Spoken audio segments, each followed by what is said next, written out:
بالله من الشيطان الرجيم. اور اس کی صورت یہ ہوئی کہ حضور قلندر بابا رحمۃ اللہ علیہ نے مجھ سے فرمایا کہ حضور پاک علیہ الصلوۃ والسلام کا ارشاد ہے کہ روحانیت کے اوپر اور روحانی سائنس کے اوپر ایک کتاب لکھی جائے، اور ساتھ ہی حضور پاک صلی اللہ علیہ وسلم کا یہ بھی ارشاد ہے کہ یہ کتاب خواجہ شمس الدین عظیمی سے لکھوائی جائے۔ حضور پاک صلی اللہ علیہ وسلم کے ارشاد کے مطابق حضور قلندر بابا اولیاء رحمۃ اللہ علیہ نے ایک پروگرام ترتیب دیا اور کتاب لکھنے کا وقت متعین ہوا۔ صبح 4 بجے سے 5 بجے تک یا 6 بجے تک جتنا بھی وقت ملا، حضور قلندر بابا اولیاء رحمۃ اللہ علیہ نے لفظ بولے اور میں نے قلم بند کیے۔ اس کتاب کی ایک خصوصیت یہ بھی ہے کہ جب حضور قلندر بابا اولیاء رحمۃ اللہ علیہ لفظ بولتے تھے تو ان لفظوں کا میرے اوپر ایک خاص اثر یہ مرتب ہوتا تھا کہ غنود کی طاری ہو جاتی تھی، دماغ کے اوپر ایک بوجھ سا پڑتا تھا، اور اس بوجھ کی وجہ سے میں کبھی سو جاتا تھا، کبھی بے خبر ہو جاتا تھا۔ اور اس بوجھ کو دھونے کے لیے مجھے کئی مرتبہ ایسا اتفاق ہوا کہ بار بار وضو کرنا پڑا، منہ ہاتھ دھونا پڑا۔ کئی ہفتوں کے بعد میرے دماغ میں، شعور میں اتنی سکت پیدا ہوئی کہ میں ان الہامی الفاظ کا جو دباؤ تھا وہ برداشت کرنے کے قابل ہو گیا، اور یہ کتاب باقاعدہ شروع ہو گئی۔ لوح قلم کی تحریر خالص الہامی تحریر ہے، اور اس میں جو قوانین بیان کیے گئے ہیں وہ لوح محفوظ سے منتقل ہوئے ہیں۔ ایک مرتبہ میں نے حضور قلندر بابا رحمۃ اللہ علیہ سے پوچھا کہ یہ آپ جو لکھواتے ہیں یہ کتاب، یہ اب تک دنیا میں جتنی کتابیں تصوف کے بارے میں میری نظر سے گزری ہیں اس میں یہ اس قسم کے واقعات کہیں نہیں ملتے، نہ ہی روحانیت کے قانون کو کسی نے اس طرح کھول کر بیان کیا ہے، آپ یہ کیسے لکھتے ہیں؟ تو حضور قلندر بابا رحمۃ اللہ نے مجھ سے فرمایا کہ بھائی میں لوح محفوظ پر دیکھتا ہوں اور وہاں جو کچھ پڑھتا ہوں یہاں بول دیتا ہوں۔ پھر یہ ہوا کہ جیسے جیسے کتاب آگے بڑھی اور میری ذہنی صلاحیت میں اضافہ ہوا اور میرا شعور اس قابل ہوا کہ اس الہامی تحریر کو برداشت کر سکے،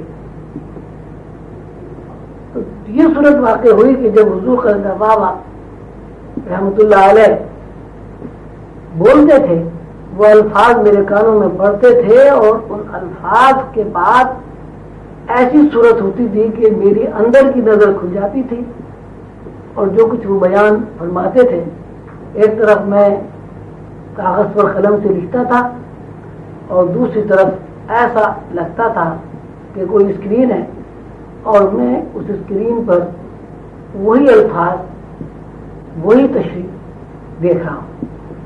کئی مرتبہ دیکھنے میں اتنی گہرائی پیدا ہو جاتی تھی کہ وہ میں لکھنا ہی بھول جاتا تھا، اور نتیجے میں اسباق یا تحریر جو وہ لکھوا رہے تھے اس کو بند کرنا پڑتا تھا، اور پھر وہ دوبارہ شروع کی جاتی تھی۔ اب بھی اس کتاب کا یہ وصف ہے کہ اگر کوئی آدمی ذہنی یکسوئی کے ساتھ، تفکر کے ساتھ، کنسنٹریشن کے ساتھ اس کتاب کا مطالعہ کرے اور بار بار اس کتاب کو مطالعہ کرے تو اس الہامی کتاب کے مندرجات میں جو حکمت ہے، جو قانون ہے، جو اس کا پس منظر ہے، وہ فلم کی طرح آنکھوں کے سامنے آ جاتا ہے۔ مثلاً اگر اس کتاب میں کہیں جنت کا تذکرہ ہے، جیسے کہ ابھی آپ سنیں کہ جنت میں آبشاریں ہوتی ہیں، جنت میں پھل ہوتے ہیں، جنت میں باغات ہوتے ہیں، جنت میں محلات ہوتے ہیں، جنت کی اپنی الگ ایک فضا ہے۔ تفکر کرنے والا بندہ اور کنسنٹریشن جس کو حاصل ہو وہ بندہ جب اس کتاب میں جنت کا تذکرہ پڑھے گا تو ساتھ ساتھ اس کی دماغ کی اسکرین پر جنت فلم کی طرح رقصہ ہو جائے گی، وہ جنت کو دیکھ لے گا۔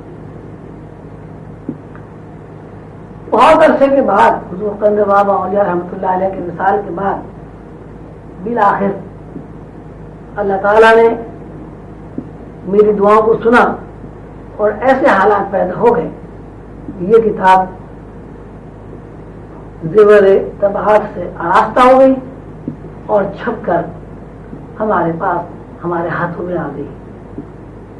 اس کتاب کو جب لوگوں نے پڑھا تو ہر طرف سے یہی ایک آواز آئی کہ کتاب سمجھ میں نہیں آتی، حالانکہ لفظ بہت آسان اردو میں لکھے ہیں، لفظوں کے جو جوڑ ہیں وہ بھی سمجھ میں آتے ہیں، لیکن کتاب پڑھنے کے بعد اس کا کوئی مفہوم ذہن کے اوپر مرتب نہیں ہوتا۔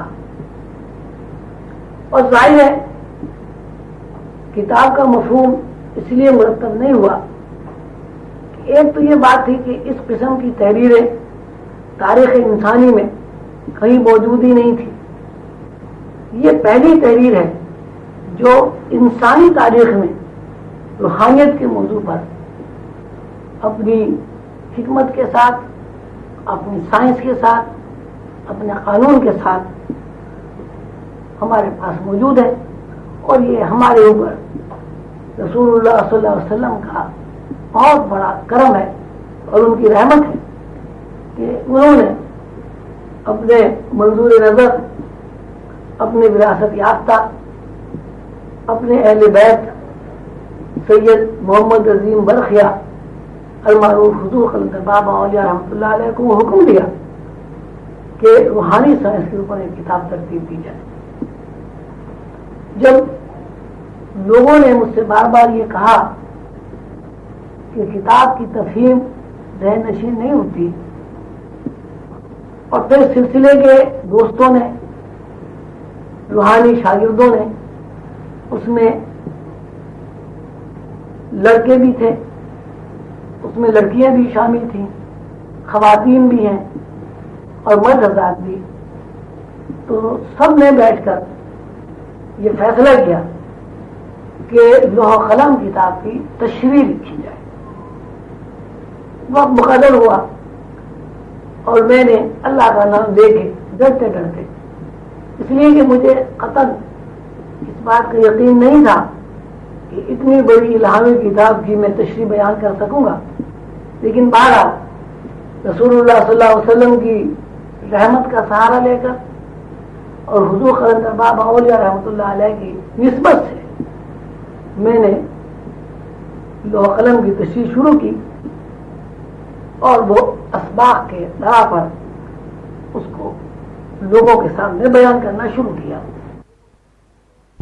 بڑا ہی عجیب ماحول اللہ کے فضل و کرم سے ہو گیا کہ اس میں ایک طرف خواتین اور لڑکیاں تھیں، دوسری طرف مرد حضرات تھے۔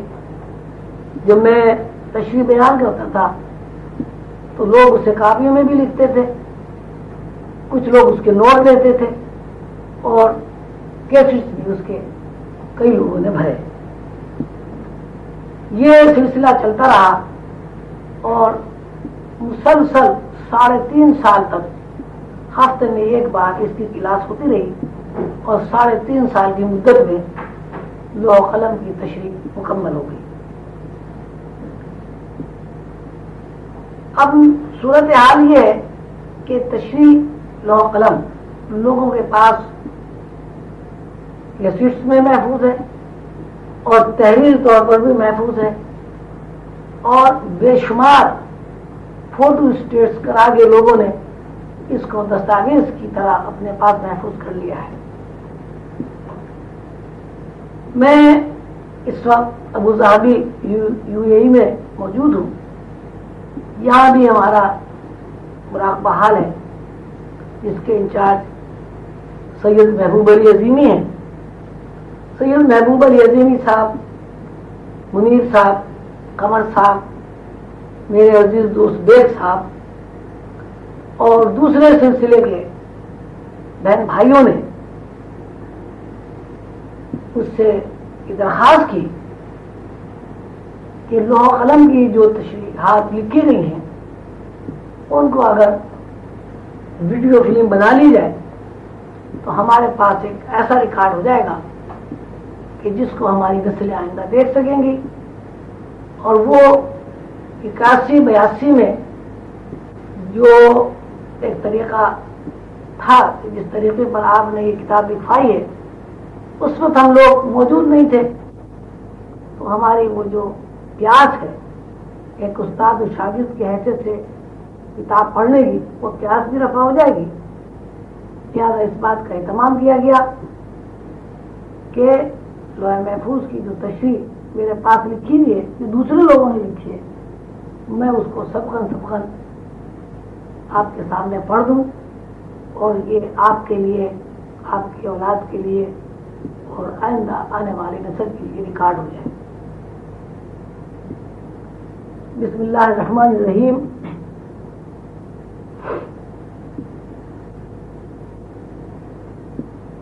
پہلا سبق اس طرح شروع ہوا، یہ بات ذہن نشین ہونا ضروری ہے کہ ہم جس علم کو سیکھ رہے ہیں اس کی نوعیت علم حضوری کی ہے، اور علم حضوری وہ علم ہے جو ہمیں غیب کی دنیا میں داخل کر کے غیب سے متعارف کراتا ہے۔ علم حضوری وہ علم ہے جس کی حیثیت براہ راست ایک اطلاع کی ہے، یعنی علم حضوری سیکھنے والے بندے کے اندر لاشعوری تحریکات عمل میں آ جاتی ہیں۔ لاشعوری تحریکات عمل میں آ جانے سے مراد یہ ہے کہ حاضر کے اوپر ان باتوں کا جو بیان کی جا رہی ہیں ایک نقش ابھرتا ہے۔ مثلا اگر ہم علم حضوری سکھانے والا کوئی استاد کبوتر کہتا ہے تو حافظ کی سطح پر یا ذہن کی اسکرین پر کبوتر کا ایک خاکہ سا بنتا ہے، اور جب الفاظ کے اندر گہرائی پیدا ہوتی ہے تو دماغ کے اندر پھر واقع کبوتر اپنے پورے خد و خال کے ساتھ بیٹھا ہوا نظر آتا ہے۔ اسی طرح جب استاد کسی سیارے یا ستارے کا تذکرہ کرتا ہے، حافظ کی اسکرین پر روشن اور دمکتا ہوا ستارہ محسوس ہوتا ہے۔ اسی طرح روحانی استاد جب جنت کا تذکرہ کرتا ہے تو جنت سے متعلق جو اطلاعات ہمیں مل چکی ہیں، ان اطلاعات کی ایک فلم دماغ کے اندر چلنے لگتی ہے اور ڈسپلے ہوتی بھی محسوس ہوتی ہے۔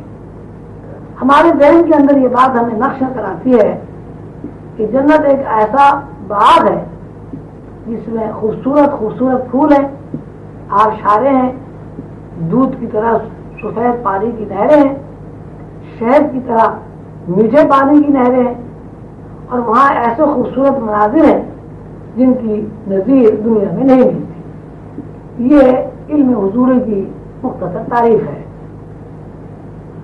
ہم علم حضوری اور علم حصولی میں جب فرق محسوس کرتے ہیں تو اس میں یہ فرق ہے کہ جب کوئی استاد اپنے شاگرد کو تصویر بنانا سکھاتا ہے تو وہ گراف کے اوپر تصویر بنا دیتا ہے، اور وہ یہ بتا دیتا ہے کہ اتنے خانوں کو اس طرح کاٹ دیا جائے تو آگ بن جاتی ہے، اور اتنی تعداد میں خانوں کے اوپر پینسل پھیر دی جائے تو ناک بن جاتی ہے۔ گراف کے اندر چھوٹے چھوٹے خانوں کو اس طرح ترتیب سے کاٹا جائے تو سر بن جاتا ہے، وغیرہ وغیرہ. اور شاگرد جتنے ذوق و شوق سے استاد کی رہنمائی میں ان خانوں کے اندر تصویر کشی کرتا ہے، اسی مناسبت سے وہ فنکار بن جاتا ہے. اس کے برعکس علم حضوری ہمیں بتاتا ہے کہ ہر انسان کے اندر تصویر بنانے کی صلاحیت موجود ہے. ہر انسان کے اندر کرسی بنانے کی صلاحیت موجود ہے. ہر انسان کے اندر کرتا قمیض سینے کی صلاحیت موجود ہے. اس کا استاد کا کام صرف اتنا ہے کہ اس نے شاگرد کے اندر موجود لوہار، درزی، بڑھائی، مصور بننے کی صلاحیت کو متحرک کر دیا ہے. اب ہم اس بات کو ذرا اور وضاحت سے بیان کرتے ہیں. دنیا میں جو کچھ موجود ہے یا آئندہ ہونے والا ہے یا گزر چکا ہے، وہ سب خیالات کے اوپر رواں دواں ہے. اگر ہمیں کسی چیز کے بارے میں کوئی اطلاع ملتی ہے، بالفاظ دیگر اس چیز کا خیال آتا ہے، تو وہ چیز ہمارے لیے موجود ہے. اور اگر ہمیں اپنے اندر سے کسی چیز کے بارے میں اطلاع نہیں ملتی یا کسی چیز کے بارے میں خیال نہیں آتا، تو وہ چیز ہمارے لیے موجود نہیں ہے. جب کوئی آدمی مصور بننا چاہتا ہے تو پہلے اس کے ذہن میں یہ خیال آتا ہے کہ مجھے تصویر بنانی چاہیے. جب کوئی آدمی بڑھئی بنتا ہے تو پہلے اس کے ذہن میں خیال آتا ہے کہ مجھے بڑھئی کا کام کرنا ہے. علی حد القیاس دنیا کے ہر علم کی یہی نوعیت ہے کہ پہلے اس علم کے بارے میں ہمارے اندر خیال پیدا ہوتا ہے اور ہم اس خیال کے آنے کے بعد اس مخصوص فن یا اس مخصوص علم کو سیکھنے کی طرف متوجہ ہو جاتے ہیں. اور ہمیں ایک استاد کی تلاش ہوتی ہے. استاد صرف اتنا کام کرتا ہے کہ ہمارے ذوق و شوق کے پیش نظر ہمارے اندر کام آنے والی صلاحیت کو متحرک کر دیتا ہے. حضور قلندر بابا اولیاء لوح قلم میں فرماتے ہیں کہ استاد کا کام صرف اتنا ہے کہ وہ آدمی کے اندر موجود صلاحیت کو بیدار کرنے میں معاون بن جاتا ہے. اس طرح تمام علوم و تمام فنون کی صلاحیتیں انسان کے اندر موجود ہیں. اسی طرح روحانی علوم حاصل کرنے کی صلاحیتیں انسان کے اندر موجود ہیں. جب کوئی آدمی تصویر بنانا سیکھ لیتا ہے تو اس کا نام مصور ہو جاتا ہے، اور جب کوئی آدمی فرنیچر بنانے میں ماہر ہو جاتا ہے تو اس کا نام بڑھئی رکھ دیا جاتا ہے. اگر کوئی آدمی سائنسی اعتبار سے کوئی چیز ایجاد کر لیتا ہے تو سائنسداں بن جاتا ہے. اگر کوئی بندہ اپنے استاد کی مدد سے اپنے اندر روحانی صلاحیتوں کا سراغ پا لیتا ہے تو اس کا نام روحانی انسان ہو جاتا ہے. لوح قلم میں اسی روحانی انسان کی صلاحیتوں کو متحرک اور بیدار کرنے کے طریقے بیان کیے گئے ہیں.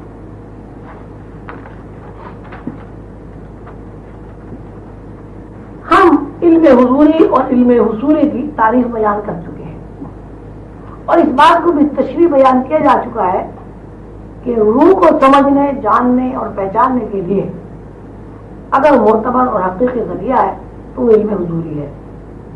علم حصولی سے روح کا سراغ نہیں ملتا. البتہ کوئی آدمی جو علم حصولی کے ذریعے روح کو سمجھنا چاہتا ہے وہ عقلی اور منطقی دلیلوں میں الجھ کر راستہ بھٹک جاتا ہے. ہر انسان اپنی فکر کے مطابق روح کے بارے میں قیاس آرائیاں کرتا ہے. مثلاً کوئی کہتا ہے کہ انسان پہلے بندر تھا، کسی نے کہا کہ انسان سورج کا بیٹا ہے، کوئی انسان کی پیدائش کو اور انسان کی تخلیق کو مچھلی کی تخلیق کے ساتھ وابستہ کرتا ہے. اور زیادہ سوچ بوجھ کے لوگ جب روح کے بارے میں جب انہیں روح کے بارے میں کوئی حقیقی بات معلوم نہیں ہوتی تو وہ روح سے انکار کر بیٹھتے ہیں اور اس مادی زندگی کو سب کچھ سمجھ لیتے ہیں. مطلب یہ کہ جس بندے نے بھی علم حصولی کے ذریعے روح کو سمجھنا چاہا وہ کسی حقیقی اور حتمی نتیجے تک نہیں پہنچتا، اور جس اللہ کے بندے نے علم حضوری کے ذریعے روح تک رسائی حاصل کی اس کے اندر سے شک اور وسوسے ختم ہو گئے اور یہ بات اس کا یقین بن گئی کہ ان ساری گوشت پوش کا جسم مفروض اور فکشن کے علاوہ کچھ نہیں.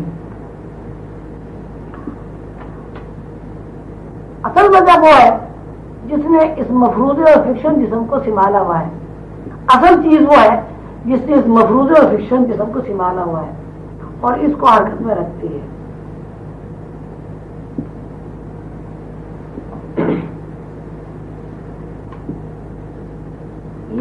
اور جب وہ جسم سے قطع تعلق کر لیتی ہے تو جسم کی حرکت ختم ہو جاتی ہے. اس وقت ہمارے سامنے انسان کا تجزیہ ہے کہ انسان کیا ہے, ہم اس کو کس طرح جانتے اور پہچانتے ہیں, اور پھر واقعی اس کی اپنی حیثیت کیا ہے. ہم انسان کو اس طرح جانتے ہیں وہ یہ ہے کہ ہڈیوں کا ایک ڈھانچہ ہے, ہڈیوں کے ڈھانچے پر پٹھوں اور گوشت کی بناوٹ سے ایک تصویر بنی ہوئی ہے. اس کو زیادہ واضح طور پر اس طرح کہا جا سکتا ہے کہ ہڈیوں کے ڈھانچے کے اوپر رگ پٹھے ایک قسم کی پٹیاں ہیں جن پٹیوں سے ہڈیوں کو چھپایا گیا ہے. ان پٹیوں کے اوپر روئی رکھی ہے, اس روئی کے اوپر پلاسٹر چڑھا دیا گیا ہے. پٹیاں رگ پٹے ہیں, روئی گوشت ہے اور کھال پلاسٹر ہے. لیکن اس صورت کے باوجود جسم کے اندر اپنی کوئی حرکت نہیں ہے, کوئی اور چیز ہے جو اسے حرکت میں رکھے ہوئے ہے. مثلا ایک مٹی کا شیر بناتے ہیں, اس شیر کو ایسی جگہ رکھ دیتے ہیں جہاں گرد و غبار اڑتا رہتا ہے. وہ گرد و غبار شیر کے اوپر جم جاتا ہے. ایک آدمی جب شیر کو دیکھتا ہے وہ گرد و غبار کا تذکرہ نہیں کرتا, وہ کہتا ہے کہ یہ شیر ہے. جس طرح اس شیر کے اوپر گرد و غبار جمع ہو کر ایک جان ہو گیا ہے, اسی طرح روح نے بھی روشنیوں کو یکجا جمع کر کے اور یہ روشنیوں کے تانے بانے سے رگ پٹھوں, گوشت اور کھال سے ایک صورت بنائی ہے. اس صورت کا نام جسم رکھا گیا ہے. اس کی مثال حضور بابا صاحب اس طرح بیان فرماتے ہیں کہ جسم کے اوپر جب تک قمیص ہے, قمیص کی حرکت جسم کے تابع ہے, اور جب قمیص کو جسم سے الگ کر دیا جاتا ہے تو قمیص کی اپنی کوئی حرکت نہیں ہوتی. قمیص شلوار ٹوپی کو ایک جگہ اس طرح رکھ دیا جائے کہ یہ گمان ہو کہ کوئی آدمی لیٹا ہوا ہے اور اس سے یہ کہا جائے وہ حرکت کرے تو یہ ممکن نہیں ہے. اس کے بعد اگر قمیص جسم کے اوپر ہے تو جسم کی ہر حرکت کے ساتھ از خود اور غیر اختیاری طور پر قمیص میں حرکت واقع ہوتی رہتی ہے. یہی صورتحال اس مادی جسم کی ہے. حضور قلندر بابا گوشت پوش کے جسم کو روح کا لباس قرار دیتے ہیں. فرماتے ہیں جب تک یہ لباس روح کے اوپر ہے اس کے اندر حرکت موجود ہے, اور جب روح اس لباس کو اتار پھینکتی ہے تو اس کی حیثیت ایسی قمیص کی ہو جاتی ہے جو قمیص جسم کے اوپر نہیں ہے. یہ ہمارا روزمرہ کا مشاہدہ ہے کہ جب آدمی مر جاتا ہے تو اس کے اندر کوئی مدافعت باقی نہیں رہتی. مرنے کا مطلب یہ ہے کہ روح نے لباس کو اتار کر اس طرح الگ کر دیا ہے کہ اب روح کے لیے اس میں کوئی کشش باقی نہیں رہی. یہ لباس کا معاملہ صرف عالم ناسوت یا عالم تخلیق تک ہی محدود نہیں ہے. روح ہر زون میں, ہر مقام میں, ہر تنزل کے وقت اپنے ایک نیا لباس بناتی ہے اور اس لباس کے ذریعے اپنی حرکات و سکنات کا اظہار کرتی ہے. نہ صرف یہ کہ اپنی حرکات و سکنات کا لباس کا یہ اظہار کرتی ہے بلکہ اس لباس کی حفاظت بھی کرتی ہے, اس لباس کو نشو و نما بھی دیتی ہے. کہیں یہ لباس تعفن اور سران سے بنتا ہے, کہیں یہ لباس روشنیوں کے تانے بانے سے بنا جاتا ہے, اور یہی لباس نورانی تجلیات سے بھی وجود میں آتا ہے. روح جب لباس کو تخلیق یعنی میٹر سے بناتی ہے تو میٹر یعنی مادے کی اپنی خصوصیات کے تحت لباس کے اوپر, جسم کے اوپر ٹائم اور اسپیس کی پابندیاں لاحق رہتی ہیں. روح کی تلاش, لباس کی صحیح حیثیت بریکٹ میں لباس سے مراد گوشت پوش کا جسم ہمارے سامنے اس وقت آتی ہے جب ہم مر جاتے ہیں, یعنی ہمارے اوپر موت واقع ہو جاتی ہے. اس قانون کے تحت مرنے کے بعد گوشت پوش کا جسم محض لباس کی صورت اختیار کر لیتا ہے.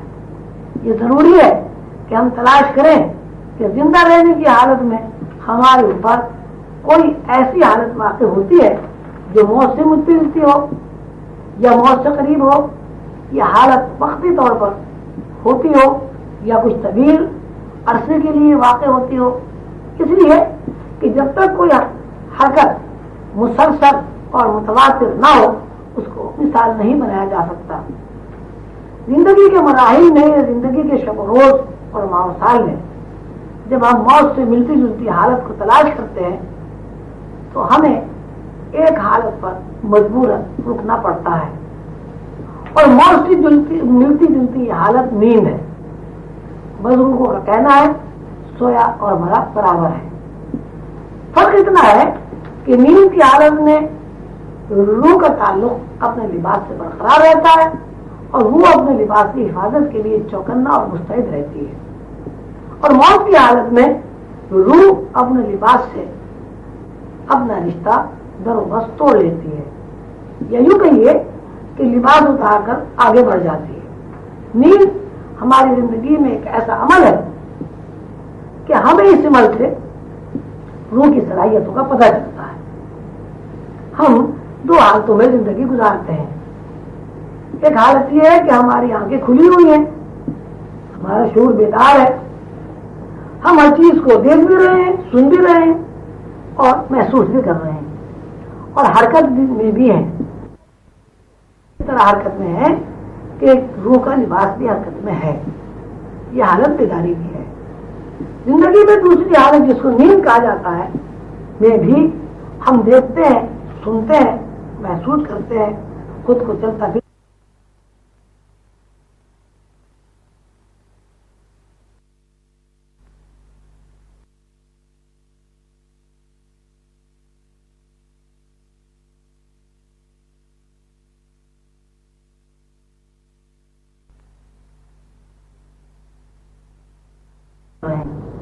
اور حرکت میں بھی ہے.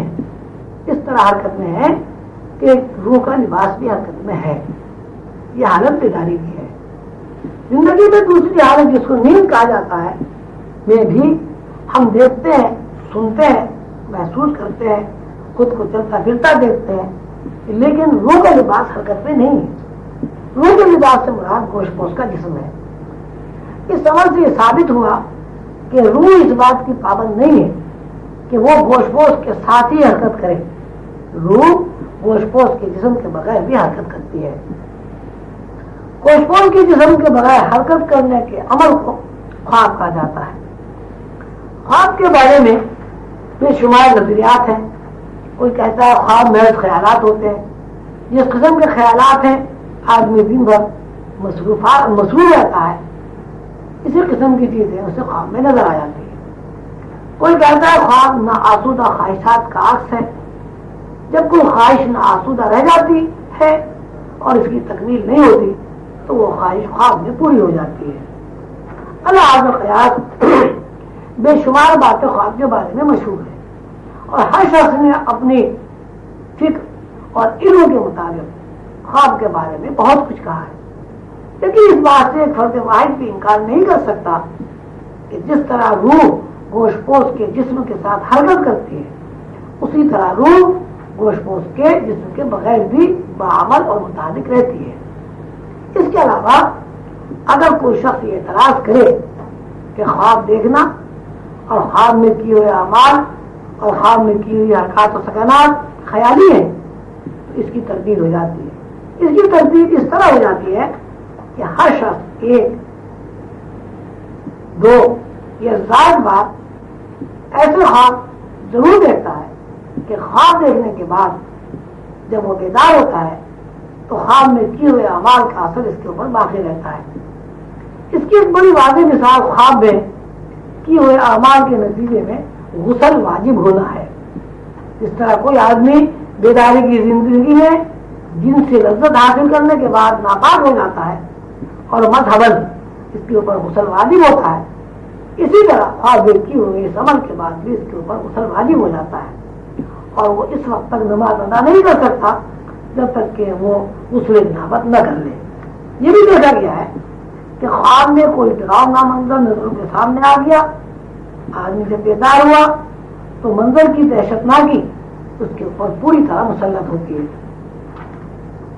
جس طرح کسی دہشتناک واقعے سے بیداری میں دل کی حرکت تیز ہو جاتی ہے، اسی طرح خواب میں دہشتناک چیز دیکھنے سے بھی دل کی حرکت تیز ہو جاتی ہے.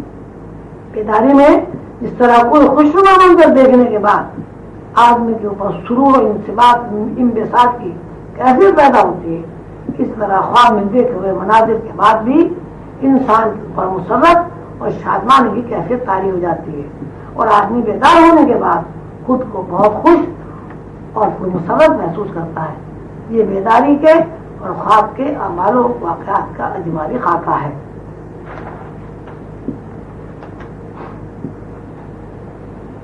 مثال سے یہ بات پوری طرح واضح ہو گئی کہ جس طرح بیداری میں کیے ہوئے اعمال اور بیداری میں سرزد ہونے والی حرکات انسانی زندگی سے براہ راست تعلق رکھتی ہیں، اسی طرح خواب میں کیے ہوئے اعمال اور خواب میں سرزد ہونے والی حرکات کا تعلق بھی انسانی زندگی سے ہے۔ یہاں یہ اعتراض ہو سکتا ہے کہ نیند کی حالت میں کیے ہوئے اعمال سب کے سب حقیقی نہیں ہوتے اور کیے ہوئے تمام اعمال کا تاثر قائم نہیں ہوتا۔ اس کا جواب یہ ہے کہ بیداری میں کیے ہوئے اعمال و حرکات کا تاثر بھی اسی وقت قائم ہوتا ہے جب آدمی ان اعمال کی طرف متوجہ ہو، یعنی ظاہری طور پر کسی عمل یا حرکت کو قبول کرنے کے بعد اس کا تاثر قائم ہوتا ہے۔ بیداری کے اعمال و واقعات اور خواب کے اعمال و واقعات کو سامنے رکھ کر دونوں کا موازنہ کیا جائے تو یہی بات سامنے آتی ہے کہ اگر ہم بیداری میں کسی چیز کی طرف یا کسی کام کی طرف متوجہ ہیں تو وہ چیز ہمارے لیے خیالی نہیں رہتی، لیکن اگر ہم اس چیز کی طرف متوجہ نہیں ہیں تو بیداری میں کیا ہوا عمل بھی ایک خیال کی حیثیت میں منتقل ہو جاتا ہے۔ حضور قلم بابا فرماتے ہیں کہ یہ بات روزمرہ کے معاملات میں شامل ہے کہ ہم معاش کے حصول کے لیے گھر سے دفتر جاتے ہیں، گھر سے دفتر نکلنے کے بعد بس میں بیٹھتے ہیں، کنڈکٹر سے ٹکٹ خریدتے ہیں اور اسے پیسے بھی دیتے ہیں، اس سے بات بھی ہوتی ہے اور بس میں سفر کر کے یعنی مختلف بازاروں سے گزر کر دفتر پہنچ جاتے ہیں۔ دفتر پہنچنے کے بعد اگر کوئی آدمی یہ سوال کرے کہ کنڈکٹر کی کیا شکل و صورت تھی اور راستے میں گزرتے وقت آپ نے کیا کیا دیکھا، تو اس کے علاوہ کوئی بات نہیں ہوتی کہ آدمی یہ کہے کہ میں نے توجہ نہیں کی، باوجود ہے کہ اس کی آنکھیں کھلی ہوئی ہیں، وہ بس میں بیٹھا ہوا ہے، یہ دیکھ رہا ہے کہ سڑک کے دونوں طرف دکانیں ہیں، راستے میں چوراہے اور طرح طرح کے بورڈ آویزاں ہیں، لیکن چونکہ اس کی ذہنی مرکزیت صرف اور صرف دفتر ہے، اس لیے سفر کرنے کے باوجود اسے کوئی چیز یاد نہیں رہتی۔ اس کے برعکس ایک آدمی بس میں بیٹھتا ہے اور اپنی ذہنی توجہ اس بات پر مرکوز رکھتا ہے کہ راستے میں کیا کیا چیزیں موجود ہیں اور کس قسم کے حالات پیش آ رہے ہیں۔ ایسا مسافر دفتر پہنچنے کے بعد کافی وضاحت کے ساتھ یہ بتا دیتا ہے کہ راستے میں فلاں فلاں چیزیں میں نے دیکھی ہیں اور موجود ہیں۔ تفصیل بیان کرنے سے منشا یہ ہے کہ وہ خواب ہو یا بیداری، اگر حالات و واقعات کی طرف آدمی متوجہ ہے تو حافظہ اس کو محفوظ کر لیتا ہے، ورنہ سب باتیں حذف ہو جاتی ہیں۔ یہی وجہ ہے کہ کتنی مرتبہ خواب کی بڑی اہمیت ہوتی ہے اور کتنی مرتبہ بیداری میں کیے ہوئے اعمال و حرکات کی کوئی اہمیت نہیں ہوتی۔ روحانی نقطہ نظر سے اور آسمانی صحائف کی روشنی میں انسانی زندگی دو رخوں پر قائم ہے، ایک رخ بیداری اور دوسرا رخ خواب۔ انسان آدھی زندگی خواب کی کیفیت میں گزارتا ہے اور آدھی زندگی بیداری کی کیفیت میں بسر کرتا ہے۔ بیداری اور خواب کا موازنہ کرنے کے بعد بیداری میں کیے ہوئے اعمال و حرکات کا تجزیہ کرنا بھی ضروری ہے۔ خواب میں جو سفر کیا جاتا ہے اس میں ٹائم اور اسپیس نہیں ہوتا، ایک جگہ سے دوسری جگہ منتقل ہونے کے لیے کسی سواری کی یہ ٹائم گزارنے کی ضرورت پیش نہیں آتی۔ اس کے برعکس بیداری میں ایک جگہ سے دوسری جگہ منتقل ہونے کے لیے سواری کی ضرورت پیش آتی ہے اور وقت ہونا بھی لازم ہے۔ لیکن گہرائی میں تفکر کیا جائے تو خواب کی زندگی میں کیے ہوئے اعمال و حرکات بھی اسی طرح سرزد ہوتے ہیں جس طرح بیداری میں سرزد ہوتے ہیں، یعنی کسی کام کو کرنے کے لیے پہلے اس کام کو کرنے کا خیال پیدا ہوتا ہے، پھر اس خیال میں رنگینی پیدا ہوتی ہے اور یہ تصور بن جاتا ہے، اور یہ تصور جب اپنی رہنائیوں کے ساتھ مکمل ہو جاتا ہے تو مظہر بن جاتا ہے۔ لوح قلم میں اس کی مثال اس طرح بیان کی گئی ہے کہ ایک آدمی مضمون لکھنے بیٹھتا ہے، جس وقت مضمون لکھنے بیٹھتا ہے اس وقت اس کے ذہن میں نہ مضمون کے اجزاء ترتیبی ہوتے ہیں اور نہ تفصیل، مگر وہ جس وقت لکھنا شروع کرتا ہے تو خود بخود ذہن میں الفاظ بننے لگتے ہیں، یعنی مفہوم لفظوں کی شکل میں ڈھل جاتا ہے۔ اب تین صورتیں ہیں، ایک یہ کہ مضمون کہیں موجود ہے، دوسری صورت یہ کہ مضمون جس مفہوم میں موجود تھا اس نے لفظوں کی صورت اختیار کر لی، اور تیسری صورت یہ ہے کہ لفظ کاغذ کے اوپر مظہر بن گئے۔ روحانی نقطۂ نظر سے اس مقام کو جہاں مضمون مفہوم کے ساتھ موجود تھا تحت الشعور کہا جاتا ہے، اور جب یہ مفہوم الفاظ کی شکل میں منتقل ہو گیا تو لاشعور بن گیا، اور یہی مفہوم جب عبارت بن کر کاغذ کے اوپر نقش ہو گیا تو اس کا نام شعور ہو گیا۔ روحانی زبان میں تحت الشعور کو سابقہ، لاشعور کو آیان،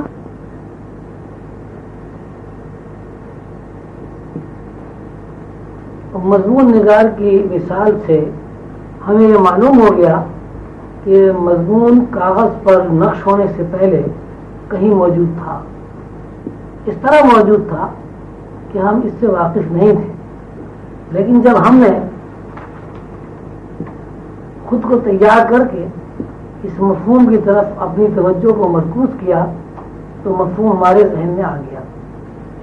ذہن میں آنے سے مراد یہ ہے کہ وہ چیز حافظے کی سطح پر ابھر آئی، ہم نے ہاتھ اور قلم کا سہارا لے کر حافظے پر موجود ان نقوش کو کاغذ کی زینت بنا دیا۔ یہ حقیقت منکشف ہوئی کہ انسان کا ذہن پہلے سے مضمون اور مفہوم سے روشناس تھا۔ مضمون اور مفہوم سے روشناسی اس بات کی دلیل ہے کہ انسان کائنات کی ہر چیز سے روشناس ہے۔ بات اتنی سی ہے کہ جن چیزوں کو وہ جانتا ہے، خواہ وہ دیکھنے کی وجہ سے جانتا ہو یا سننے کی وجہ سے جانتا ہو، اور کچھ چیزوں کو وہ نہیں جانتا لیکن وہ تمام چیزیں کہیں نہ کہیں موجود ہیں۔ ذہن انسانی اس بات سے آگاہ ہے کہ سننے کے عمل کے ساتھ یا دیکھنے کے عمل کے ساتھ کچھ چیزوں سے وہ واقف ہو جاتا ہے، اور جن چیزوں سے وہ واقف نہیں ہے ان چیزوں سے واقفیت پیدا کرنے کا تجسس اس کے اندر موجود ہے۔ یہی وہ تجسس ہے جو مادی اور روحانی صلاحیتوں کو ہمارے اوپر واضح کرتا ہے۔ تجسس کی اس روشناسی ایسی ہے، ہم جس حد تک واقف ہو جاتے ہیں اسی مناسبت سے ہمارے اندر صلاحیتیں بیدار ہو جاتی ہیں، اور ہم نئی چیزیں اختراع کرنے پر قدرت حاصل کر لیتے ہیں۔ یہ روحانی طرزوں میں یہ صلاحیتیں اس قدر وسعت اختیار کر لیتی ہیں کہ کائنات ایک آئینے کی طرح ہمارے سامنے آ جاتی ہے، اور ہم اس بات سے واقف ہو جاتے ہیں کہ کائنات میں پہلے کیا تھا، اب کیا ہے اور آئندہ کیا ہوگا۔ دراصل تجسس ہی ایک ایسی حرکت ہے جس کے ذریعے کوئی انسان علوم میں ترقی کر کے مہارت حاصل کر سکتا ہے۔ پچھلے اسباق میں اس بات کی وضاحت کی گئی ہے کہ انسان کے اندر زندگی سے متعلق، خواہ وہ زندگی ٹائم اسپیس میں پابند زندگی ہو یا ٹائم اسپیس سے آزاد زندگی ہو، خیالات کے اوپر قائم ہے، اور ہر خیال ایک علم کی حیثیت رکھتا ہے۔ اس بات کو سمجھنے کے لیے فلم کی مثال کافی حد تک وضاحت کرتی ہے۔ پروجیکٹر سے لہریں چلتی ہیں جو محسوس بھی ہوتی ہیں اور نظر بھی آتی ہیں، لیکن ان لہروں کے بارے میں ہمارے ذہن میں کوئی معنی پیدا نہیں ہوتے۔ سینما میں بیٹھے ہوئے ہم یہ دیکھ رہے ہیں کہ پشت کی جانب سے روشنیوں، لہروں، یہ شعاؤں کی ایک دھار چلی آ رہی ہے، اور یہ لہریں، یہ شعائیں پردے پر جا کر ٹکرا رہی ہیں۔ جب یہ لہریں، یہ شعائیں پردے پر جا کر ٹکراتی ہیں تو وہاں ہمیں مختلف صورتیں، مختلف شکلیں اور مختلف رنگ نظر آتے ہیں۔ ہم ان لہروں کو خیال سے تشبیہ دے سکتے ہیں، اور لہروں کے ٹکرانے کے عمل کو علم سے تشبیہ دے سکتے ہیں۔ لہروں کے پردے یا اسکرین سے ٹکرانے کے بعد جو صورتیں اور جو رنگ جلوہ گر ہوتے ہیں انہیں وہ معنی اور مفہوم سے تشبیہ دے سکتے ہیں۔ اس مثال سے یہ پتہ چلتا ہے کہ خیال جب تک کسی اسکرین پر ٹکرا کر اپنا مظاہرہ نہ کر لے اس وقت تک خیال علم اور معنی کا جامع نہیں پہنتا. اس خیال کو مظہر بننے کے لیے 3 دائروں میں سفر کرنا پڑتا ہے. ان 3 دائروں کا نام سابطہ، آیان اور جویہ ہے. سابطہ کا دوسرا اصطلاحی نام روح آدم، آیان کا دوسرا اصطلاحی نام روح انسانی اور جویہ کا اصطلاحی نام روح حیوانی ہے. ان 3 دائروں ہی میں سے گزر کر کوئی علم بنتا ہے. جب کوئی سالک 3 دائروں کے اندر داخل ہو جاتا ہے تو اس کے اندر روح کی بیداری کی صلاحیتیں پیدا ہو جاتی ہیں، اور جس مناسبت سے روحانی صلاحیتیں بیدار ہوتی ہیں اسی مناسبت سے آدمی کے اندر کی آنکھ کی وسعت بڑھتی جاتی ہے. اندر کی آنکھ جو کچھ دیکھتی ہے اور جس مقام میں سفر کرتی ہے اس کو 6 حصوں میں تقسیم کیا گیا ہے. پہلا حصہ کشف الجو ہے. کشف الجو دراصل ایک صلاحیت ہے، ایسی صلاحیت کہ جو بیدار ہو جاتی ہے تو اس کو اس بات کا شعور حاصل ہو جاتا ہے کہ مجھے اللہ تعالیٰ کی نسبت حاصل ہے، اور اللہ تعالیٰ کے ساتھ نسبت حاصل ہونے کو نسبت وحدت کہا جاتا ہے. نسبت کے معنی یہ ہے کہ سالک کو ایک مخصوص طرز فکر حاصل ہو جائے. مثلا نسبت وحدت یہ ہے کہ بندہ اس بات کو جان لے، سمجھ لے اور اس کے ذہن میں یہ بات راسخ ہو جائے کہ میں مخلوق ہوں اور میرا خالق اللہ ہے. نسبت کی بہت سی قسمیں ہیں، تقریباً 17 یا 18 نسبتیں تصوف میں بیان کی گئی ہیں. نسبت عشق، نسبت سکینہ، نسبت مطمئنہ وغیرہ وغیرہ، جو آئندہ انشاءاللہ تشریح میں بیان کر دی جائیں گی. اس وقت پیش نظر نسبت وحدت ہے جب انسان کو اس بات کا یقین حاصل ہو جاتا ہے کہ میں اللہ تعالیٰ کی ذات سے وابستہ ہوں اور اس ذات کے علاوہ دوسری کوئی ذات خالق نہیں ہے، تو اس کے ذہن میں پوری کائنات کا خاکہ ابھرتا ہے. بالفاظ دیگر اس طرح کہا جا سکتا ہے کہ نسبت وحدت کے تحت خالق اور تخلیق کا نظام اس کے ذہن پر منعکس ہونے لگتا ہے. جب کائنات کا اجتماعی نظام ذہن کے اوپر منعکس ہونے لگتا ہے تو اس کا علم، اس کا تفکر اس طرف رہنمائی کرتا ہے کہ کوئی ایک بساط ایسی ہے کہ جہاں پوری مخلوقات موجود ہیں. یہ تخلیق کائنات کا پورا پروگرام نقش ہے. اس نقش کے ابھار کے بعد اس کے علم میں یہ بات آ جاتی ہے کہ اللہ تعالیٰ خالق ہے اور ساری کائنات اللہ تعالیٰ کی تخلیق اور اللہ تعالیٰ کا کنبہ ہے. یہ وہ یقین ہے جس کی بنا پر انسان چاند، ستاروں اور اپنے زمین سے الگ ماحول اور زمین کے اوپر موجود دوسری مخلوقات سے متعارف ہوتا ہے. ہم جب آسمان کی طرف نظر اٹھاتے ہیں تو ہمیں بے شمار ستارے نظر آتے ہیں. نہ صرف یہ کہ ہمیں ستارے نظر آتے ہیں بلکہ ہمارے حواس ستاروں کی روشنی کو، ان کی ٹھنڈک کو اور ان کی چمک کو اور اس ماحول کو جس میں ستارے جگمگ کر رہے ہیں تو اس ماحول کو محسوس کر لیتا ہے.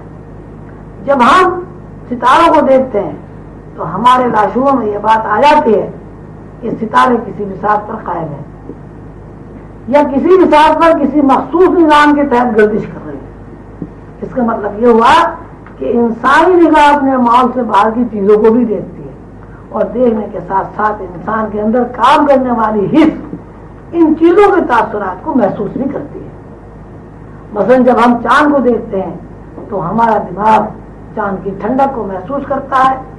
ہم جب سورج کو دیکھتے ہیں تو ہمارا دماغ سورج کی تپش کو محسوس کرتا ہے. چاند کی روشنی اور سورج کی روشنی کو دیکھنا آنکھ کا دیکھنا ہے اور چاند اور سورج کے تاثرات کو قبول کرنا حس کا پہچاننا ہے. چاند اور سورج کیا ہے اس بارے میں ہمیں صرف اتنا علم ہے کہ یہ چاند ہے، یہ سورج ہے. ایسی کوئی یقینی بات ہمارے علم میں نہیں ہے کہ سورج کی روشنی کہاں سے ملتی ہے اور چاند کی روشنی کا منبع اور مخزن کیا ہے.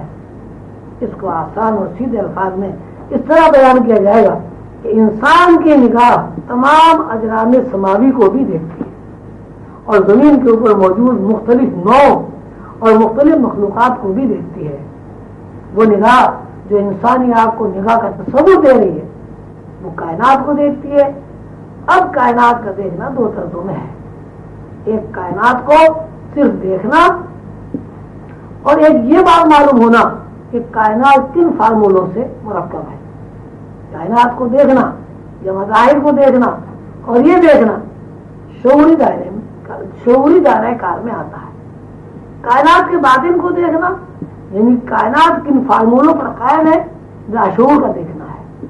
انسان کا لاشعور اس بات کو اچھی طرح جانتا ہے کہ کائنات کے ہر ذرے کی شکل و صورت، حرکات اور باطنی حسیات کیا ہیں. یہ علم شعور میں اس لیے نہیں آتا کہ انسان کو اپنے لاشعور کا مطالعہ کرنا نہیں آتا. تو ہمارے اندر لاشعور کو مطالعہ کرنے کی صلاحیت بیدار ہو جائے تو پھر کائنات کے ہر ذرے کی شکل و صورت، حرکات اور باطنی حسیات کا مطالعہ کرنا آسان ہو جائے گا. کائنات کی باطنی حسیات کو مطالعہ کرنے کی صلاحیتوں میں پہلی صلاحیت کا نام کشف الجو ہے. مضمون نگار کی مثال دی جا چکی ہے.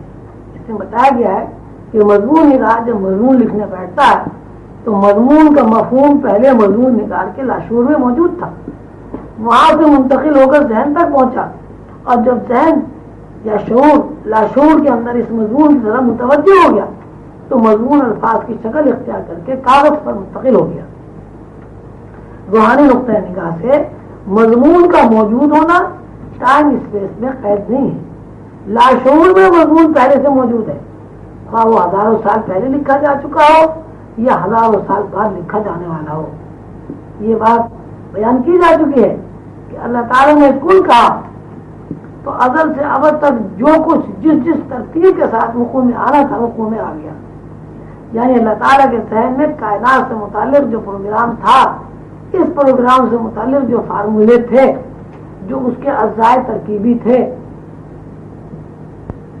اجزاء ترکیبی میں ماضی، حال، مستقبل جس طرح بھی موجود تھے کن کہتے ہی وجود میں آ گئے.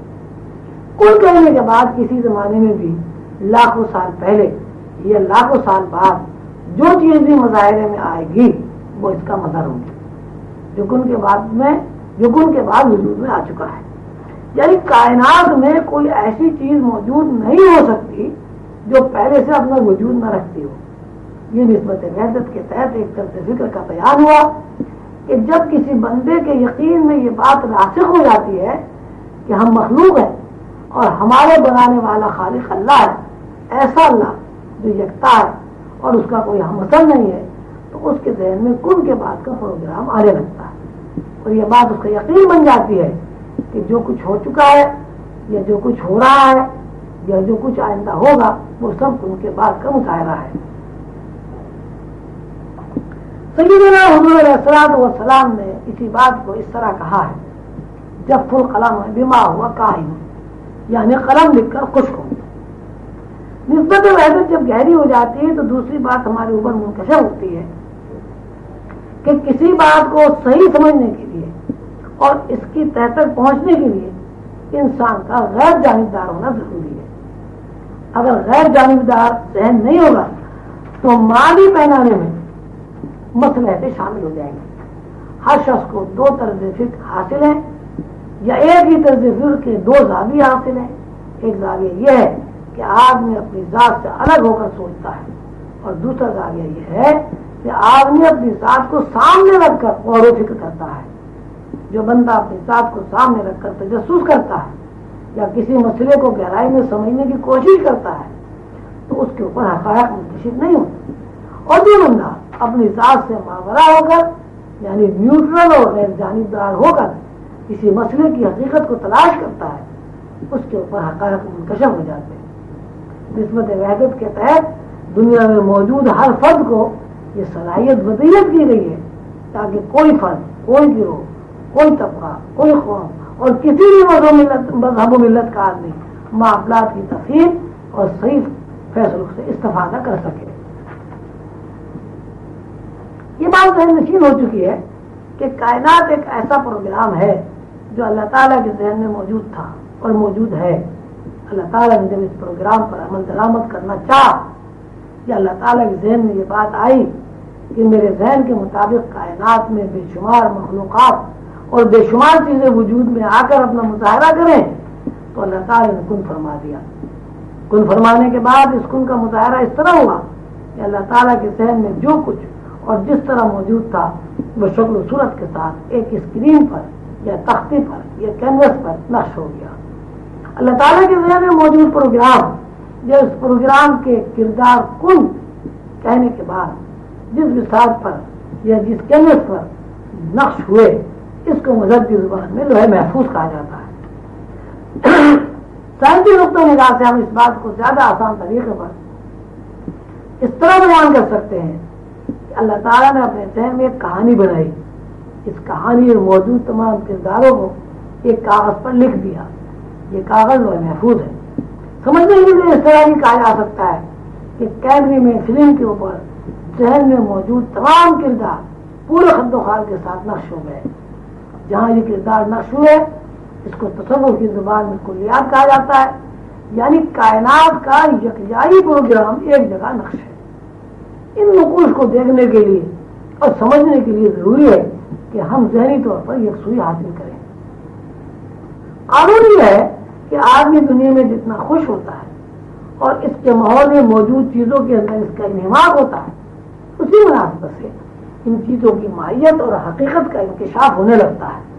مطلب یہ ہے کہ انسانی شعور میں کائنات کا یکجائی پروگرام موجود ہے لیکن وہ اس یکجائی پروگرام کو اس لیے نہیں دیکھ سکتا کہ اسے اتنی مہلت نہیں ملتی کہ وہ ماحول کے ہجوم سے خود کو خالی ذہن کر سکے.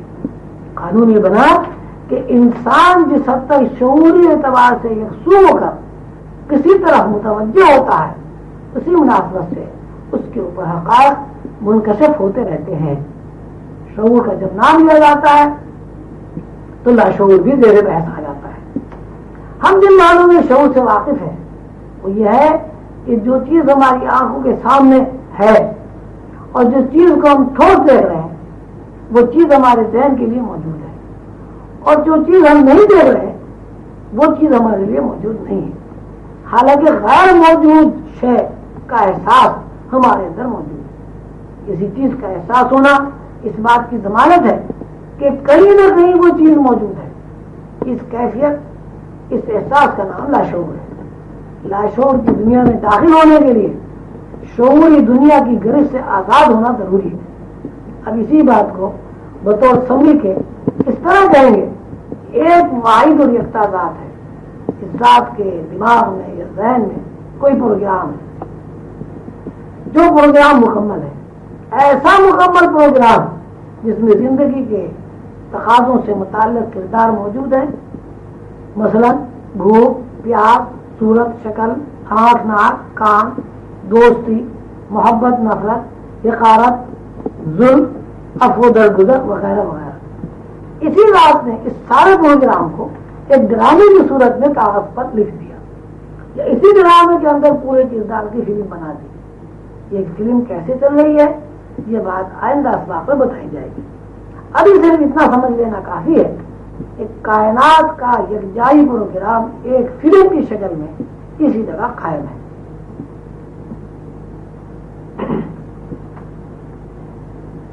اور ہم میں سے ہر آدمی ہر فرد خواہ وہ انسان ہو بکری ہو بھیڑ ہو کوئی بھی ہو اس فلم کا ایک کردار ہے.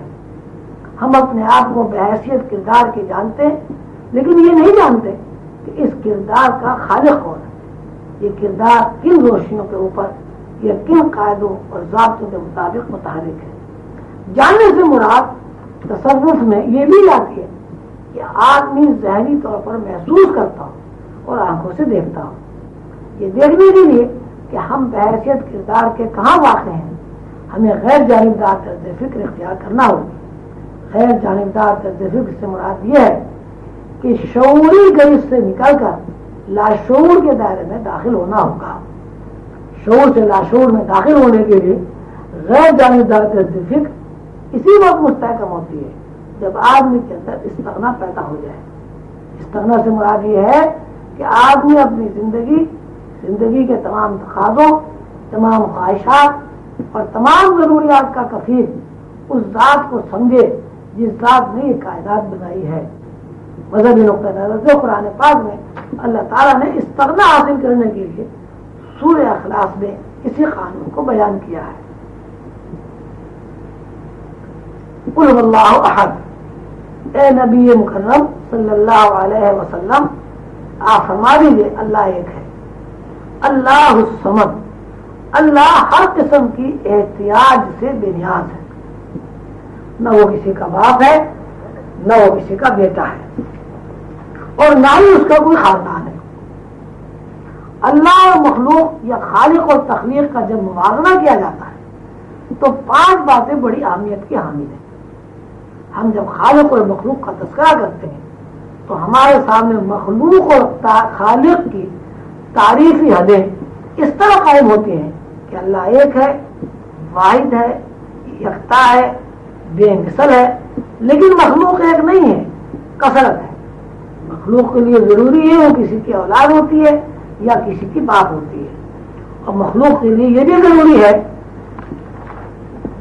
کہ اس کا کوئی خاندان ہوتا ہے۔ مخلوق احتیاج اور ضرورت کے دائرے میں قید ہے، کوئی مخلوق احتیاج اور ضرورت سے باہر قدم نہیں نکال سکتی۔ اس کی زندگی کا ہر قدم، ہر جذبہ ایک احتیاج اور ضرورت ہے۔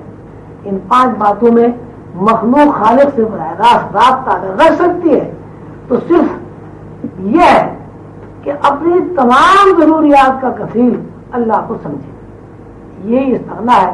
جب ہم شعوری زندگی کا تجزیہ کرتے ہیں تو ہم جان لیتے ہیں کہ زندگی میں ہمارا ذہن الجھا ہوا ہے اور زندگی سے متعلق ہر چھوٹی بڑی خواہش یا ضرورت کے لیے ہم اس طرح پابند اور بندھے ہوئے ہیں کہ ہمیں اس سے چھٹکارا نہیں ملتا۔ یہی وجہ ہے کہ ہم خالی ذہن نہیں ہوتے۔ کبھی ہمارا ذہن اس بات میں لگا رہتا ہے کہ ہمیں معاش حاصل کرنی ہے، کبھی ہمارا ذہن اس میں مصروف رہتا ہے کہ ہمیں مکان بنانا ہے، شادی کرنی ہے، مقام حاصل کرنا ہے، وغیرہ وغیرہ۔ لیکن جب کوئی سالک شعور کے دائرے سے نکل کر تفکر کرتا ہے تو وہ اس بات کا یہ بات اس کا یقین بن جاتی ہے کہ فی الواقع ہر ضرورت کا کفیل اللہ ہے۔ اس کی مثالیں ایک نہیں ہزاروں ہیں۔ 9 مہینے ماں کے پیٹ کی زندگی، پیدائش کے بعد بچپن اور لڑکپن کی زندگی، اس زندگی کو گزارنے کے لیے کوئی ایک فرد اپنا ذہن، اپنا اختیار، اپنی عقل اور اپنے وسائل استعمال نہیں کرتا۔ انسان کے بعد جب ہم اربوں خربوں دانا چگنے والے پرندوں کی طرف نظر اٹھاتے ہیں تو وہاں یہ بات سورج کی طرح روشن نظر آتی ہے کہ کفایت کا نظام در و بس اللہ کے ہاتھ سے ہے۔ انسان جب کھیتی کاٹتا ہے تو جھاڑو سے ایک ایک دانہ جمع کر لیتا ہے اور جو دانہ کرم خوردہ اور خراب ہو جاتا ہے وہ بھی محفوظ کر کے اپنے بیل گائیوں اور دوسرے کھیتی کے کام آنے والے جانوروں کو کھلا دیتا ہے۔ سوال یہ ہے کہ جب کسان نے ایک ایک دانہ زمین پر سے سمیٹ لیا تو یہ اربوں خربوں سنکھوں پرندے کہاں سے دانہ چگتے ہیں؟ ان کے ہاں تو کوئی کاش نہیں ہوتی۔ اس طرح توجہ کرنے سے یہ بات یقین بنتی ہے کہ کفالت کا نظام در و بس اللہ کے ہاتھ میں ہے۔ یعنی اللہ کے ساتھ بحیثیت خالق رابطہ قائم کرنے کے لیے ضروری ہے کہ ہمارے اندر یہ طرز فکر راسخ ہو جائے کہ جس طرح اللہ ہمیں پیدا کرتا ہے اسی طرح اللہ ہماری زندگی کی کفالت بھی کرتا ہے۔ اسی طرز فکر کو استغنا کہا جاتا ہے۔ جب بندہ کے اندر یہ یقین پیدا ہو جاتا ہے کہ کوئی ذات ہمیں سنبھالے ہوئے اور ہماری ضروریات پوری کرتی ہے تو شعور سے ہٹ کر اس ذات کی طرف قدم اٹھنے لگتا ہے۔ اس کوشش اور اس عمل کا نام خالی ذہن ہونے کا مراقبہ ہے۔ جب کوئی بندہ یہ بات سوچ لیتا ہے کہ میری اپنی حیثیت کوئی نہیں ہے، میں کسی کے ہاتھ میں کھلونا ہوں، تو اس کا ذہن یکسو ہو جاتا ہے۔ روحانیت میں جتنے اسباق پڑھائے جاتے ہیں یا جتنی بھی مشقیں کرائی جاتی ہیں یا جتنی بھی ریاستیں کرائی جاتی ہیں، ان سب کا مقصد صرف ایک ہے اور وہ یہ ہے کہ انسان غیر جانبدار ہو کر اپنی نفی کر دے اور اپنی نفی کرنے کے بعد خالی ذہن ہو جائے۔ اس خالی ذہن ہونے کے مراقبے کو اپنی نفی کرنا بھی کہا جاتا ہے۔ جیسے جیسے آدمی کے اندر فنا کا پروگرام متحرک ہوتا رہتا ہے، اسی مناسبت سے اس کے اوپر لاشعوری زندگی کے خد و خال ظاہر ہوتے رہتے ہیں۔ رفتہ رفتہ وہ غیب کے نقوش معلوم کرنے میں کامیاب ہو جاتا ہے۔ غیب کی نقوش کہاں واقع ہیں یہ بات بتائی جا چکی ہے کہ کل کے بعد کائنات کا یکجائی پروگرام لوح محفوظ پر نقش ہے.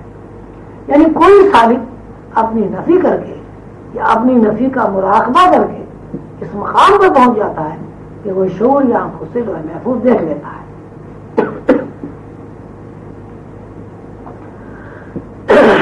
مراقبے کی بے شمار قسمیں ہیں. براہ راست مراقبہ یہ ہے کہ آدمی آنکھیں بند کر کے یہ تصور کرے کہ میں روشنی کا ایک نقطہ ہوں. یہ مراقبہ آدھی رات گزرنے کے بعد یا صبح صادق کے وقت شمال رخ منہ کر کے آرام دہ نشست میں بیٹھ کر اس طرح کیا جاتا ہے کہ سالک اپنے دل کا تصور کرے اور یہ دیکھے کہ دل کے اندر چھوٹا سا سیاہ رنگ کا نقطہ ہے اور وہ گردش کر رہا ہے. مراقبے کی کامیابی اس بات کا مظہر بن جاتی ہے کہ آدمی اپنی زندگی کے تمام آثار فنا ہوتے دیکھتا ہے اور خود کو صرف روشنی کا ایک نقطہ دیکھتا اور محسوس کرتا ہے. یہی نقطہ جب پوری طرح واضح ہو جاتا ہے تو سیاہی سے چمک اور دمک کی طرح منتقل ہو جاتا ہے. پھر اس نقطے میں پھیلاؤ پیدا ہوتا ہے اور یہی پھیلاؤ ایک اسکرین بن جاتی ہے. ایسی اسکرین جس کے اوپر کائنات کا پورا پروگرام نشر ہو رہا ہے. یہی وہ اسکرین ہے جس کو قرآن پاک نے لوح محفوظ کہا ہے. لوح اول یا لوح محفوظ کے ضمن میں اس بات کی تشریح کی گئی ہے کہ جب اللہ تعالیٰ نے کائنات کو بنانے کا ارادہ فرمایا اور کائنات کو بنانے کا ارادہ اس لیے کیا کہ اللہ تعالیٰ کے علاوہ اور بھی ایسی صورتیں ہوں جو اللہ تعالیٰ کو پہچانے. یعنی خالق کائنات کے ذہن میں یہ تقاضا پیدا ہوا کہ میں پہچانا جاؤں. جیسے یہ تقاضا پیدا ہوا اللہ تعالیٰ کے ذہن میں حرکت پیدا ہوئی اور کائنات وجود میں آ گئی. ظاہر ہے کہ پہچاننے کی بھی ضروری تھا کہ خالق کے علاوہ کوئی مخلوق موجود ہو اور مخلوق کے اندر پہچاننے کی قدریں پائی جاتی ہوں. پہچاننے کی قدروں سے مراد یہ ہے کہ مخلوق پہچاننے کا، جاننے کا، سمجھنے کا، سننے کا، دیکھنے کا اور محسوس کرنے کا ادراک رکھتی ہو. اللہ تعالیٰ چونکہ مجموعہ اوصاف ہے، جب اللہ تعالیٰ کے ذہن یا اللہ تعالیٰ کے ارادے نے حرکت کر کے کن فرمایا تو جس ترتیب، جن قاعدوں اور جن ضابطوں کے ساتھ اللہ تعالیٰ کے ذہن میں کائنات کی تشکیل کا پروگرام تھا وجود میں آ گیا. کائنات کی تشکیل کے پروگرام کا پہلا مظاہرہ جس بساط پر، جس اسکرین پر، جس پردے پر، جس تختی پر یا جس کاغذ پر یا جس کتاب میں ہوا اس کو قرآن کی زبان میں لوح محفوظ کہا جاتا ہے اور تصوف میں اس کا نام لوح اول ہے. یہ بات پوری طرح ذہن نشین ہوگی کہ کائنات کی پہلی تخلیق کا مرحلہ جس کا مظاہرہ ہوا وہ لوح محفوظ ہے. لوح محفوظ پر کائنات کی جو بھی حرکت واقع ہونے والی ہے یا کائنات میں جس قسم کا تغیر یا تبدل ہونے والا ہے یا ہو چکا ہے یا ہو رہا ہے، اس کے تمام نقوش لوح محفوظ پر محفوظ ہے. یہ ایک اجتماعی پروگرام ہے. یعنی کائنات کا ہر فرد اجتماعی حیثیت میں ایک تصویری خط و خال کے ساتھ یکجا موجود ہے. اس کو ہم مثال فلم سے تعبیر کر سکتے ہیں. ایک فلم ہے جس میں ایک ساتھ مختلف نوع شکلیں اور صورتیں موجود ہیں، لیکن ابھی فلم کے اندر ہی موجود ہے، وہ تصویریں حرکت میں نہیں آئی. فلم کو اگر ہم ایک اسکرین مان لیں تو فلم کا مظاہرہ جس جگہ ہوگا یعنی متحرک تصویریں ہمیں نظر آئیں گی اس کا نام بھی ہم اسکرین ہی رکھیں گے. اب ہم یوں کہیں گے کہ دو اسکرین ہیں یا دو پردے ہیں. ایک پردے پر تصویریں بنی ہوئی ہیں لیکن متحرک نہیں ہیں اور دوسرے پردے پر تصویریں متحرک ہیں. ان میں حرکت بھی ہے، یہ بولتی بھی ہیں، ناچتی گاتی بھی ہیں، ہنستی کھیلتی بھی ہیں. جس اسکرین پر تصویریں موجود ہیں مگر متحرک نہیں ہے وہ لوح اول ہے. جس اسکرین پر تصویریں متحرک ہیں وہ لوح دویم ہے یا عالم جو ہے. جو یعنی تنسار کا دوسرا عالم بھی ایک فلم کی صورت میں موجود ہے. ایسی فلم یا ایسی اسکرین یا ایسا پردہ جس پر تصویریں متحرک ہیں لیکن حرکت کا تعلق اجتماعی ہے. حرکت میں ارادہ بھی شامل ہے چونکہ اللہ تعالیٰ نے انسان کو با اختیار قرار دیا ہے تو لوح محفوظ کا جو نقش عالم جو یا لوح دوم پر نازل ہوتا ہے اس کے اندر انفرادی نوعی اختیارات شامل ہو کر دوبارہ لوح محفوظ پر منتقل ہوتے ہیں. لوح محفوظ کو عالم تمثال بھی کہتے ہیں. اس تعریف کی روشنی میں لوح محفوظ پہلا عالم تمثال ہے اور لوح دوم یعنی جو دوسرا عالم تمثال ہے جس میں انسانی ارادے بھی شامل ہیں. اللہ تعالیٰ نے اپنی تعریف میں 5 بنیادی باتوں کا تذکرہ فرمایا ہے اور ان باتوں میں خالق اور مخلوق کے رشتے کی ایسی تشریح بیان فرمائی ہے کہ جس تشریح پر غور و فکر کر کے مخلوق خالق کے ساتھ اپنا رشتہ تلاش کر سکتی ہے. عالم تمثال اول ہو یا عالم تمثال دوم، اس کا تعلق براہ راست اللہ تعالیٰ سے ہے، اس لیے کہ عالم تمثال اول یعنی لوح محفوظ بھی اللہ تعالیٰ کے ذہن میں موجود تھی اور موجود ہے. لوح دوم یا عالم تمثال یعنی دوسرا عالم تمثال لوح اول کا عکس ہے، اس لیے اس کا تعلق بھی براہ راست اللہ تعالیٰ کی ذات سے ہے. یہ بات اس طرح ہوئی کہ اللہ تعالیٰ کے ارادے اور ذہن کا پہلا عکس لوح محفوظ اور لوح محفوظ کے اوپر کائنات کے تمام انفرادی اور اجتماعی پروگرام اور لوح محفوظ کا عکس لوح دوم اور عالم جو ہے. سوال یہ ہے کہ لوح دوم و لوح اول ان تک رسائی کا ذریعہ کیا ہے؟